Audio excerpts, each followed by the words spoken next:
স্পেনের একের পর এক বুলেট গতির আক্রমণ আর গোলপোস্টের নিচে একা একাই আস্ত একটা প্রাচীর হয়ে দাঁড়িয়ে গেলেন এমিলিয়ানো মার্টিনেজ।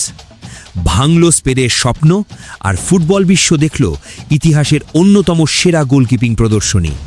হ্যাঁ, বিশ্বকাপ ফাইনালের সেই হাই ভোল্টেজ মহাযুদ্ধ, যেখানে লামিন ইয়ামালদের একের পর এক ধারালো আক্রমণে বারবার কেঁপে উঠছিল আর্জেন্টিনার রক্ষণভাগ।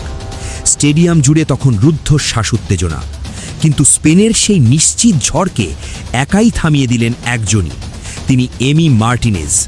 কখনো অবিশ্বাস্য ডাইভ, কখনো বুলেট গতির ফ্রিকিক প্রতিহত করা, আর কখনো ডি বক্সের ভেতর থেকে আসা নিশ্চিত গোল রুখে দিয়ে পুরো বিশ্বকে স্তব্ধ করে দিলেন এই বাজ পাখি। বিশেষ করে ম্যাচের শেষ মুহূর্তে যখন স্পেন অল আউট আক্রমণে ঝাঁপিয়ে পড়ে, তখন মার্টিনেজ যা করলেন তা স্রেফ অলৌকিক। তার এই অতি মানবীয় দেয়াল ভাঙতে না পেরে নির্ধারিত 90 মিনিটে পুরোপুরি গোল শূন্য থাকতে বাধ্য হয় স্পেন। ফুটবল দুনিয়াকে মার্টিনেজ আরও একবার বুঝিয়ে দিলেন, বড় ম্যাচের আসল নায়ক কেবল গোলদাতারাই নন। গ্লাভস হাতে গোলপোস্টের নিচে দাঁড়িয়ে থাকা এমিলিয়ানো মার্টিনেজও ইতিহাস বদলে দিতে পারেন।